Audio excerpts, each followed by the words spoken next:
بيبدأ الفيلم في قرية صغيرة اسمها الغرب الأحمر في كندا، واللي بتكون موطنا لعدد كبير من السكان الأصليين.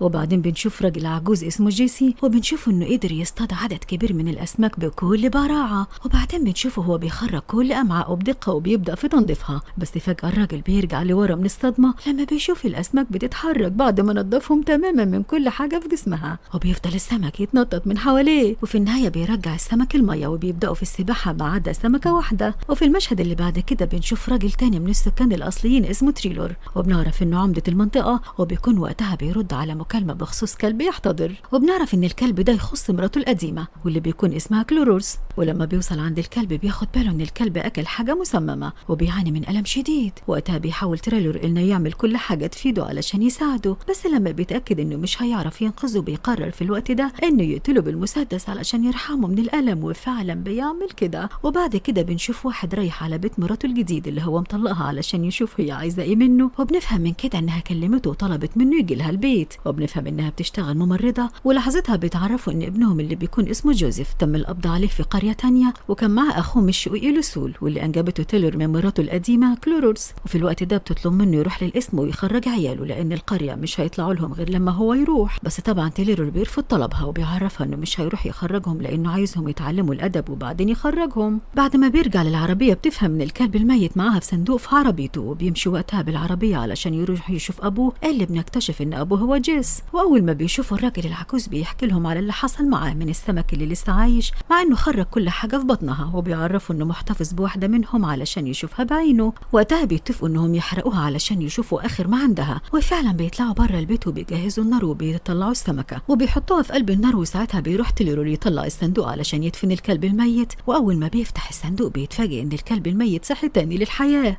لحظتها بيضربوا تيلور بالنار علشان تاني يخلص منه. ولما بيرجعوا بيبصوا ناحية السمكة بيتفاجئوا انها لسه بتتحرك برغم ان النار شغالة عليها، وبيكون وقتها مصدومين من اللي بيحصل. وبتتنقل بين الاحداث في مكان تاني في زنزانة السجن، وهناك بنشوف جوزيف وليسول وهم قاعدين يتكلموا مع بعض عن ابوهم. وبيقول ليسول لاخوه جوزيف اتجاه ابوه وبيعرفه هو قد ايه حاجات سيئة من يوم ما دخل دار الايتام بعد وفاة مامته. وفي اللحظة دي اخو جوزيف بيكون عذره على الكلام اللي بيقوله علشان حاسس بالمأساة اللي واجهته في حياته. وفجأة بيدخل عليهم واحد مصاب بمرض غريب وبيفضل يكح قوي لدرجة انه بيرجع دم، والاولاد وقتها بيكونوا مصدومين من اللي بيحصل. في نفس الوقت بيوصل تيلور وجوس لقسم الشرطة، وهناك بيسأل تيلور المحقق هم اخدوا اولاده ليه، فبيعرفوا انهم طلعوا على كوبري عالي وفجأة نزلوا على عربية ماشية على الطريق، وكان الاشخاص اللي فيها هيموتوا من الخوف علشان كده الشرطة اخدتهم. وبعدين بنشوفهم وهم نازلين الزنزانة علشان يخرجوا الاولاد من الحبس، وبيتفاجئوا ان المسجون اللي مع الاولاد اللي بيكون يتحول لزومبي وبيهجم على الاولاد، وقدر يعض جوزيف في دراعه. بس علشان هو من صحاب البشرة البيضاء فالوباء مش بيتمكن منه. وقتها بيدخل عليهم الضابط وبيفضل يضرب فيه لحد ما بيفقد الوعي،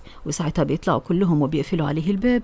وبعدها بنشوف جوزيف وهو مع امه في العربية وهم رايحين على المستشفى، وبتبدأ امه تتخانق فيها علشان بيعمل مشاكل وكمان ماشي مع ليسول اللي هي مش بتحبه. وقتها بيرد جوزيف عليها وبيقول لها ان ليسول مر بحاجات كتير بعد ما امه ماتت وتخلى تيلور عنه. بس بعد مناقشة كبيرة جدا جوزيف بيوعد امه انه مش هيعمل تصرفات متهورة تاني. وبعد شوية وقت من وصول جوزيف للمستشفى بيقابل هناك صاحبته الحامل تشارلي، وبتبقى رايحة هناك علشان تعمل عملية إجهاض. لكن جوزيف بيتكلم معاها وبيطلب منها تخلي الطفل، وبيأكد لها انه هيهتم بيها. وفعلا بتغير تشارلي رأيها في النهاية علشان هي كمان نفسها تحتفظ بالطفل. وفي مكان تاني بنشوف جوس وهي بتدور على جرعات من لقاح الكزاز، بس زميلتها بتعرفها انها جرعات خلصت، وبتفهمها ان في عدد كبير من الناس جت عندهم نفس العض النهارده واخدوا كل الجرعات. وفي اللحظة دي بتكون اتصابت ممرضة بيضة بالجنون وبتبدأ في عض الناس اللي في المستشفى. وبالليل بتيجي لتيلور مكالمة من راجل من السكان الأصليين وبنعرف ان اسمه شوكر، وبيكون صديق تيلور، وبيعرفوا ان مراته بتولد فبتتصرف تصرفات غريبة. وفعلا بيروح تيلور، واول ما بيوصل هناك عند البيت بيكون خايف قوي من شكل صاحبه. بس في الاخر بيدخل البيت، واول ما بيشوف الست بتاكل الطفل اللي لسه مولود، ولما بيحاول يوقفها عن اللي بتعمله وقتها بتهجم عليه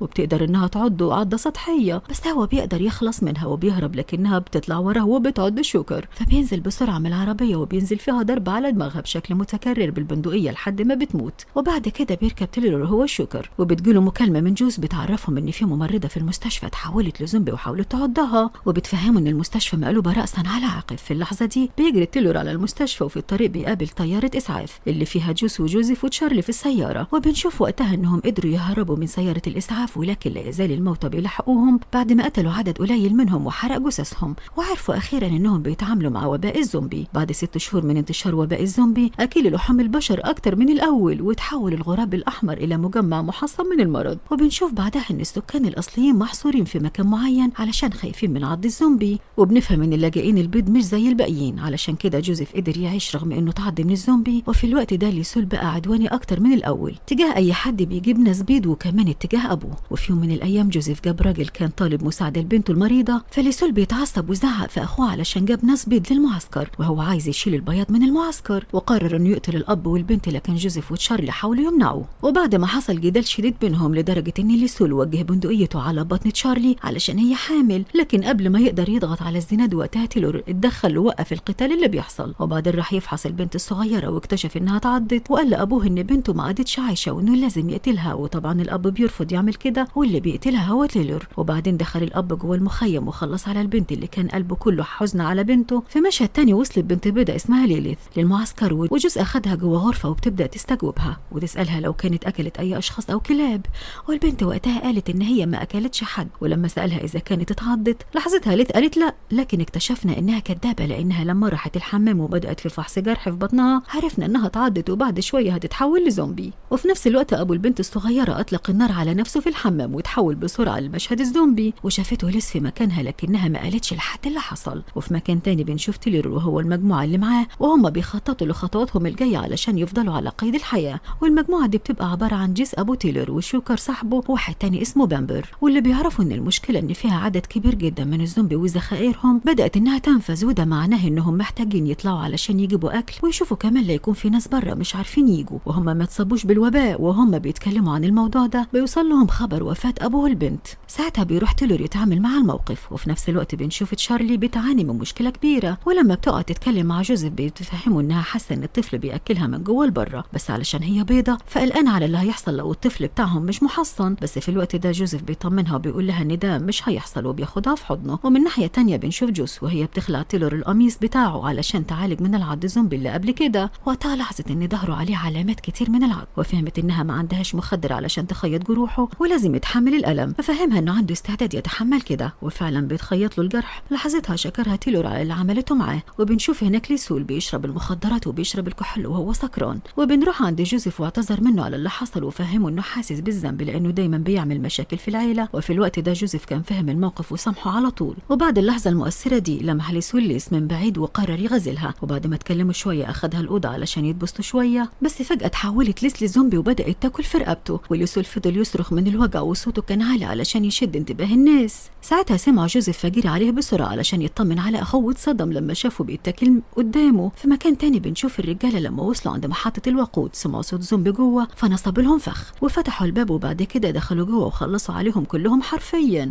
ونرجع تاني بقى عند جوزيف وهو رابط ليس من ايديها وحط عليها كيس، وبنشوف ليسول وهو بيركب عربيه مع بامبر علشان يمشي من المقر. ساعتها بيجري عليه جوزيف وبيقول له خليك ما تمشيش وانا هخلي ماما تعالجك، بس طبعا كلنا عارفين قد ايه ان هو وحش من جوه. وبينزل وقتها وبيقرب من جوزيف وبيحضنه على اساس يودعه، بس هو بيطعنه بالسكينه في بطنه. ولما بيسال جوزيف اخوه هو عمل كده ليه، فبيقول له علشان مش عايز يكون عنده عيله، بس بيقدر جوزيف انه يهرب منه لان الاصابه ما كانتش جامده. وبيدخل الاوضاع اللي فيها امه وتشارلي وبيشرح لهم اللي بيحصل بره. في نفس الوقت ده كان ليسول اطلق سراح ليس اللي بتبدا في عض كل الموجودين في المكان، والمعسكر كله بقى عباره عن مصابين حرفيا وما بيبقاش منهم غير شخص واحد بس، واللي هم جوه الاوضه اللي فيها جوزيف وامه وحبيبته. في نفس الوقت بيوصل تيلر والرجاله وجوز بتكلم تيلور على اللاسلكي وعرفته الوضع بقى عامل ازاي جوه المعسكر. ساعتها الرجاله بيعملوا خطه وبيشغلوا مزيكا جوه العربيه بصوت عالي جدا وبيفتحوا باب المعسكر، وطبعا طبعا طبعا كل الزومبي بيمشوا ورا اتجاه الصوت. وفي اللحظه دي شوكر بيبدا يرجع العربيه لورا علشان يوسع مكان لباقي الرجاله علشان يدخلوا جوه، وطبعا بيدخلوا والحاجه جيسي بقى بيدخل يعمل الجلاشه مع الزومبي بالسيف بتاعه. واخيرا وصلت للجماعه وتيلر بيفهمهم ان العربيه بره ولازم يخرجوا من هنا باسرع وقت، وفعلا كلهم بيتوجهوا لبره المقر، بس الزومبي بيبدا يتحركوا ناحيتهم. وقتها تيلر بيضرب عليهم بالنار. ساعتها بيبداوا يتحركوا بشكل بشكل عشوائي بسبب الصوت. وفي اللحظة دي بنشوف شوكر بياخد حبة الناس اللي معاهم في العربية وبيجري بيهم. وهناك في الأوضة بنشوف تيلر وهو وجوزيف وتشارلي وجوز لسه جوه. وقتها بيقفل تيلر الباب وبيعرفهم انهم لازم يهربوا علشان الباب فضل شوية وهيتكسر وهو هيفضل على امل انه يخلص عليهم. وفعلا بيهربوا وبيكسروا الزومبي الباب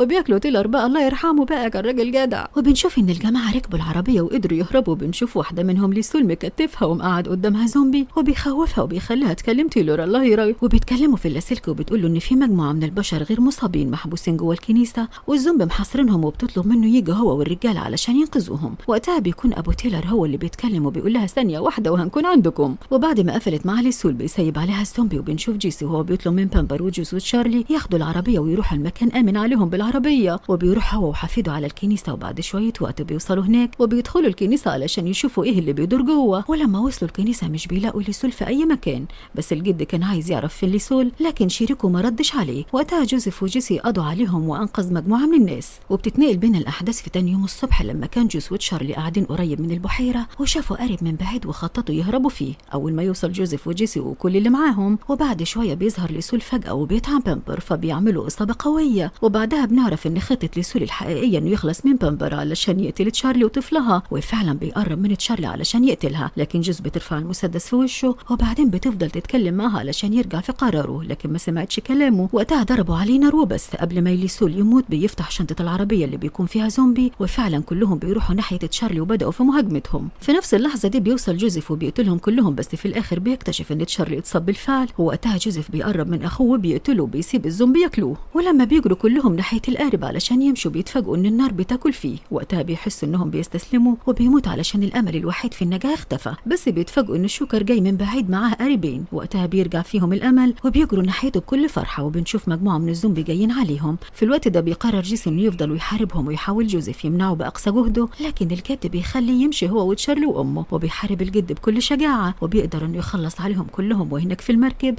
وبنشوف ان تشارلي وهي بتولد وبعد ما جوز ساعدها ولدت وتأكد جوزيف من الطفل انه مش مصاب بس تشارلي كانت عارفة انها اتصابت وطلب من جوزيف يقتلها قبل ما تتحول وتأذيهم. وفعلا قتلها جوزيف وفضل واقف جنبها وهو حزين. وامه كانت شايلة الولد وبتفكر في مستقبله. وبكده بيخلص فيلمنا النهارده والسلام.